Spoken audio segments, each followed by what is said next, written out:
नमस्कार दोस्तों, भक्ति जीवन चैनल पर आप लोगों का स्वागत है। आइए सुनते हैं पूर्णिमा व्रत कथा। हर हर महादेव। भक्तों, द्वापर युग में एक समय की बात है कि जसोदा जी ने कृष्ण से कहा, हे कृष्णा, तुम सारे संसार के उत्पन्न करता, पोषण तथा उसके संहार करता हो। आज कोई ऐसा व्रत मुझसे कहो जिसके करने से मृत्यु लोक में स्त्रियों को विधवा होने का भय न रहे तथा यह व्रत सभी मनुष्यों की मनोकामना पूर्ण करने वाला हो। श्री कृष्ण कहने लगे, हे माता, तुमने अति सुंदर प्रश्न किया है। मैं तुमसे ऐसे ही व्रत को सविस्तार कहता हूँ। सौभाग्य की प्राप्ति के लिए स्त्रियों को 32 पूर्णमासियों का व्रत करना चाहिए। इस व्रत के करने से स्त्रियों को सौभाग्य संपत्ति मिलती है। यह व्रत अचल सौभाग्य देने वाला एवं भगवान शिव के प्रति मनुष्य मात्र की भक्ति को बढ़ाने वाला है। जसोदा जी कहने लगी, हे कृष्णा, सर्वप्रथम इस व्रत को मृत्युलोक में किसने किया था? इस विषय में विस्तार पूर्वक मुझसे कहो। श्री कृष्ण जी कहने लगे कि इस भूमंडल पर एक अत्यंत प्रसिद्ध राजा चंद्रहास से पालित अनेक प्रकार के रत्नों से परिपूर्ण कार्तिका नाम की एक नगरी थी। वहाँ पर धनेश्वर नाम का एक ब्राह्मण रहता था और उसकी स्त्री अति सुशीला रूपवती थी। दोनों ही उस नगरी में बड़े प्रेम के साथ रहते थे। घर में धन धान आदि की कमी नहीं थी। उसको एक बड़ा दुख था कि उसकी कोई संतान नहीं थी। इस दुख से वह अत्यंत दुखी रहते थे। एक समय एक बड़ा तपस्वी योगी उस नगर में आया। वह योगी उस ब्राह्मण के घर को छोड़कर अन्य सब घरों से भिक्षा लाकर भोजन किया करता था। रूपवती वह भिक्षा नहीं लिया करता था। उस योगी ने एक दिन रूपवती से भिक्षा न लेकर किसी अन्य के घर से भिक्षा लेकर गंगा किनारे जाकर भिक्षा अन्न को प्रेम पूर्वक खा रहा था कि धनेश्वर ने योगी का यह सब कार्य किसी प्रकार से देख लिया।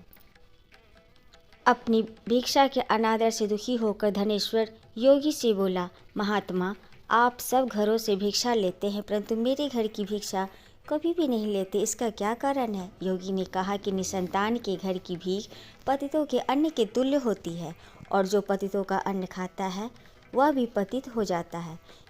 चूँकि तुम निसंतान हो अतः पतित हो जाने के भय से मैं तुम्हारे घर की भिक्षा नहीं लेता हूँ।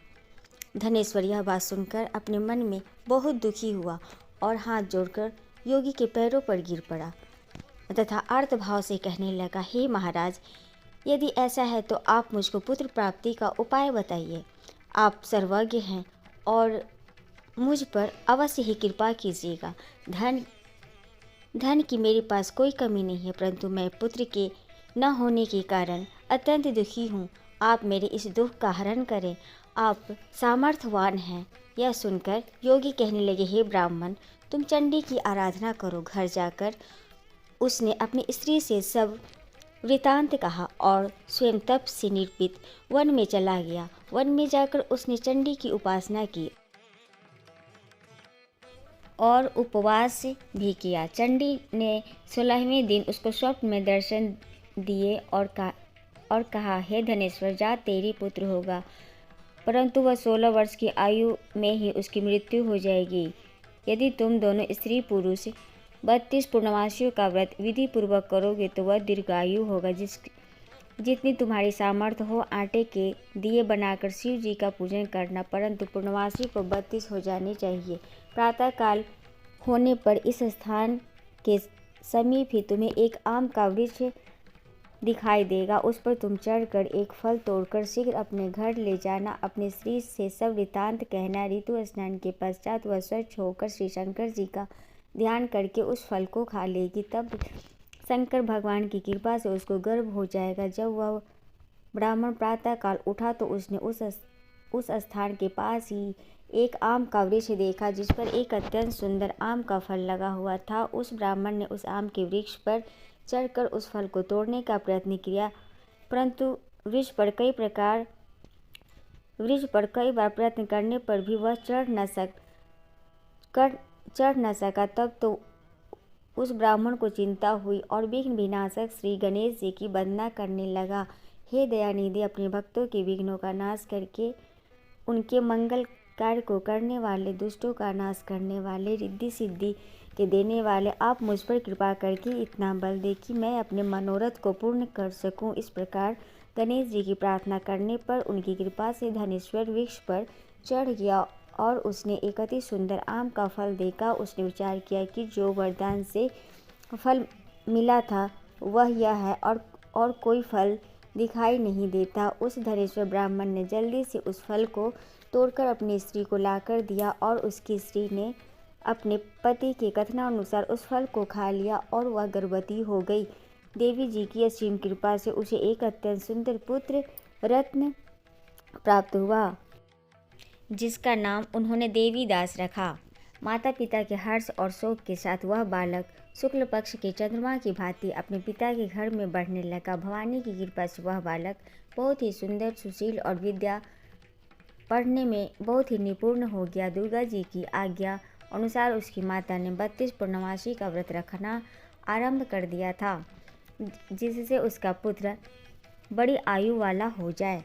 16वां वर्ष लगते ही देवीदास के माता पिता को बड़ी चिंता हो गई कि कहीं उसके पुत्र की इस वर्ष मृत्यु न हो जाए। इसलिए उन्होंने अपने मन में विचार किया कि यदि यह दुर्घटना उसके सामने हो गई तो वह कैसे सहन कर सकेंगे।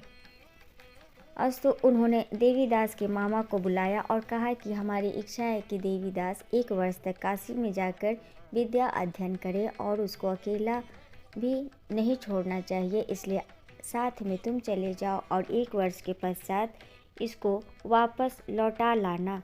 सब प्रबंध करके उसके माता पिता ने काशी जाने के लिए देवीदास को एक घोड़े पर बैठाकर उसके मामा को उसके साथ कर दिया, किंतु यह बात उसके मामा या किसी और से नहीं कही।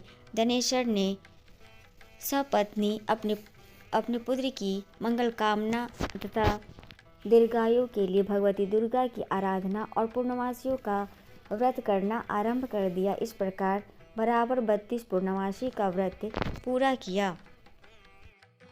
कुछ समय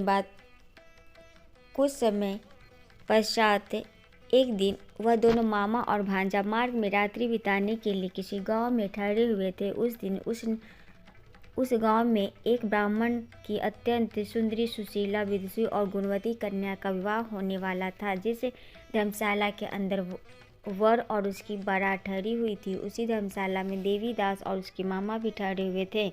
संयोगवश कन्या को तेल आदि चढ़ाकर मंडप आदि का कृत किया गया तो लग्न के समय वर को धनुर्वात तो हो गया। अस्तु वर के पिता ने अपने कुटुंबियों से परामर्श करके निश्चय किया कि यह देवीदास मेरे पुत्र जैसा ही सुंदर है, मैं इसके साथ ही लग्न करा दूं और बाद में विवाह के अन्य कार्य में मेरे लड़के के साथ हो जाएंगे। ऐसा सोचकर देवीदास के मामा से जाकर बोला कि तुम थोड़ी देर के लिए अपने भांजे को हमें दे दो, जिससे विवाह के लग्न का सब कुछ सुचारू रूप से हो जाए।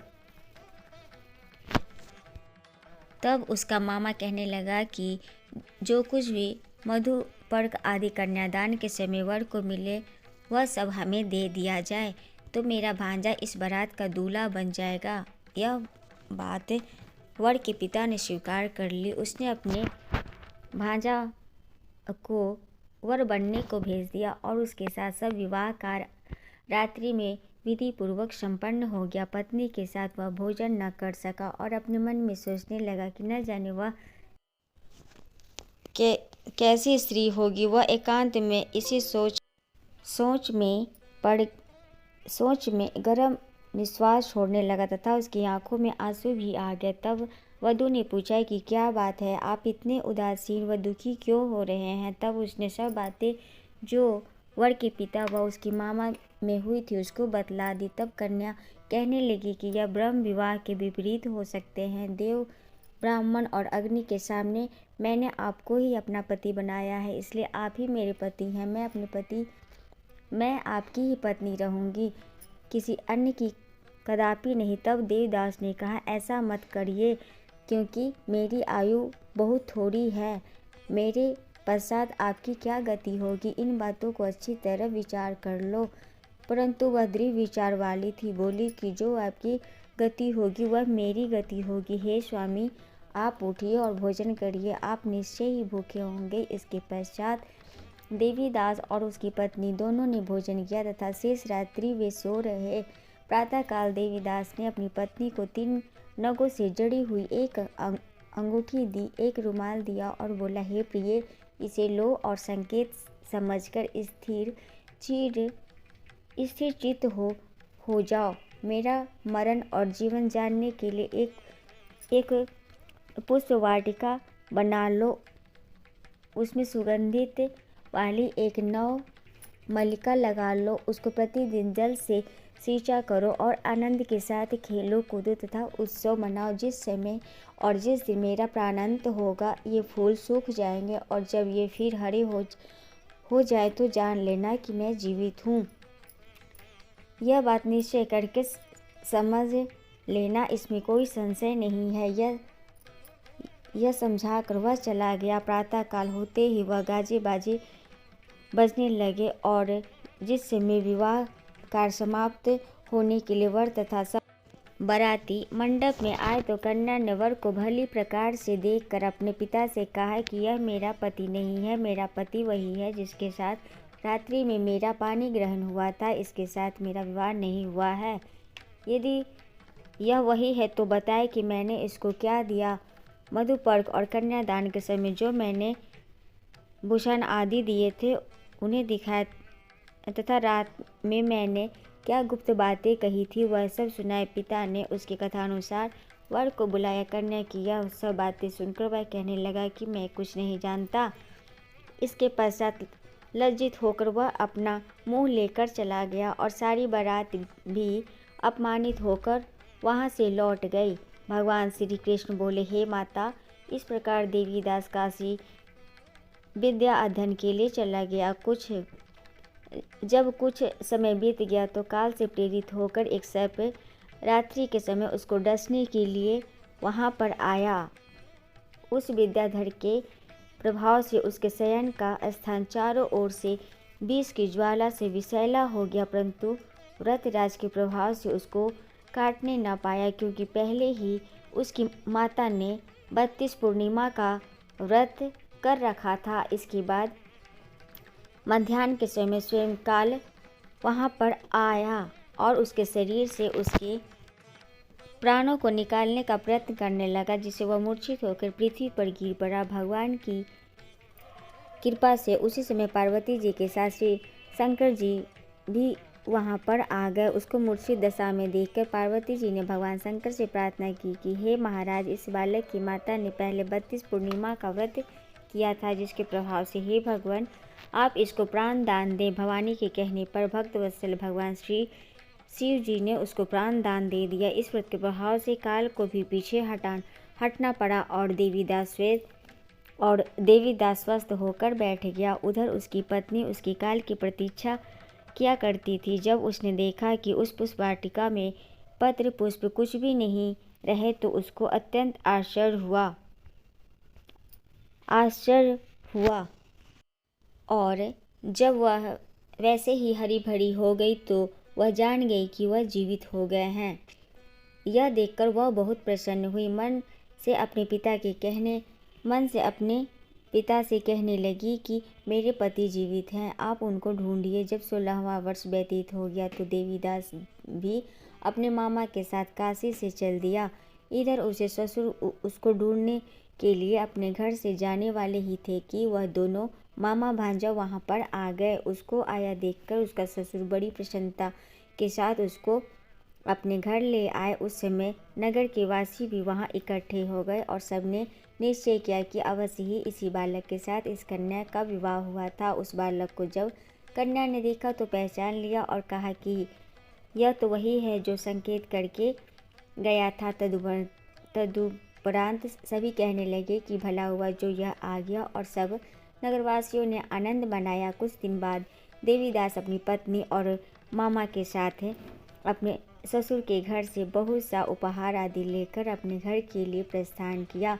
जब वह अपने अपने गांव के निकट आ गया तो कई लोगों ने उसको देखकर उसके माता पिता को पहले ही जाकर खबर दे दी कि तुम्हारा पुत्र देवीदास अपनी पत्नी और मामा के सहित आ रहा है। ऐसा समाचार सुनकर पहले तो उन्हें विश्वास ही नहीं हुआ, किंतु जब और लोगों ने भी आकर उनकी बात का समर्थन किया तो उनको बड़ा आश्चर्य हुआ। लेकिन थोड़ी देर में देवीदास ने आकर अपने माता पिता के चरणों में अपना सिर रखकर प्रणाम किया और उसकी पत्नी ने अपने सास ससुर के चरणों को स्पर्श किया तो माता ने अपने पुत्र और पुत्रवधू को अपने हृदय से लगा लिया और दोनों की आंखों में प्रेमाश्रु बह चले। अपने पुत्र और पुत्रवधू के आने की खुशी में धनेश्वर ने बड़ा भारी उत्सव किया और ब्राह्मण को भी बहुत सी दान दक्षिणा देकर प्रसन्न किया। श्री कृष्ण जी कहने लगे कि इस प्रकार धनेश्वर 32 पूर्णिमाओं के व्रत के प्रभाव से पुत्रवान हो गए।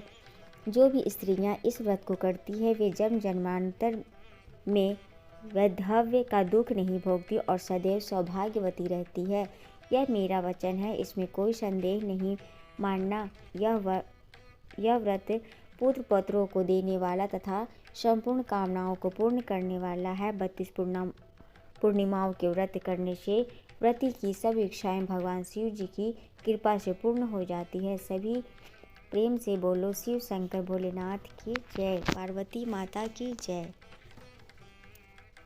अगर आपको मेरी वीडियो अच्छी लग रही हो दोस्तों तो लाइक करें और चैनल को सब्सक्राइब भी करें और कमेंट में हर हर महादेव लिखें। धन्यवाद।